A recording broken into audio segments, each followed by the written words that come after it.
Россия саған не жамандық қылды дейді. Фарида Омарова дейді.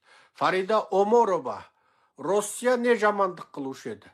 1916 жылғы Қарқара көтерілісін, Албан көтерілісін, Адай көтерілісін, және Шығыс Қазақстанда көтерілісті, Қарағандыдағы, Сарыарқадағы көтерілістерді қанды жаныштаған кім? Орыс. 17 жылы қызыл орыстар кеп қазақтарды қанды қасап қырғын жасады. 21-22 жылы орыстар 2,5 миллион қазақты өлтірді. 31-33 жылы 4,5-да 5,5 миллион қазақты Сталиндік қолдан жасалған аштық кезінде өлтірді. 36-37 жылы қазақтың қаймағы болған 22 мың интеллигент зиялыны атып тастады.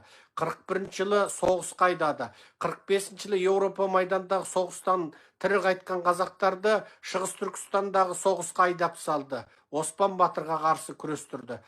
Қазақты қазаққа айдап салды. Ал Еуропа соғыс майданнан қайтқан қазақтың бір бөлігін Қытайдың қиыр шығысын Жапоннан азат қылатын майданға айдап салды. Ол жер аса суық, аса табиғат қаһарлы жер.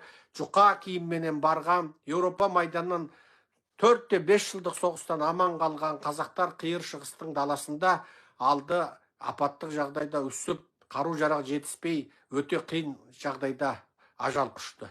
Сөйтіп, жапондардан Қытайдың қиыр шығысын азат қылу соғысына қатысты. Ал қазақтың жерінде олар атом жарды. Қазақ даласында жарылған атом жер шарында ешқандай жерде ондай атом сынағы болған жоқ.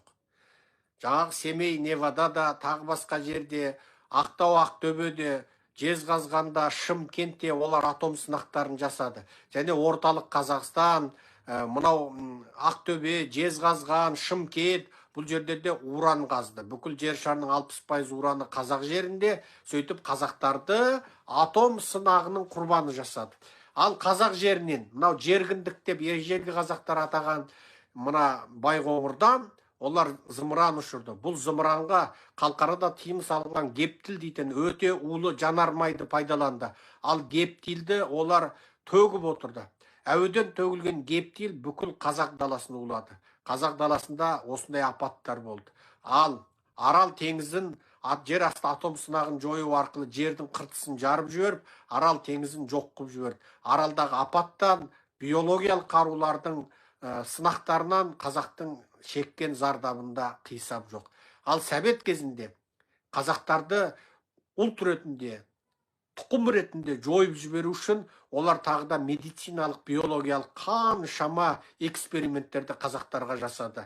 Қазақ жерінде басқа халықтарға ұрылмайтын, тек қазақтарға ғана салынып отырған уколдар туралы деректер бар.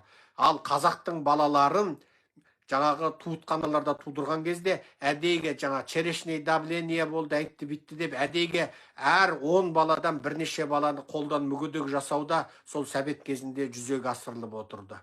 Енді әйелдерді әдейі жаңағы туа алмайсың, давлениең жоғары, көзіңнің қысымы жоғары, анау мынау деп әйелдерді бір баладан кейін туғызбай қоятын жасап отырғанда осы совет кезі.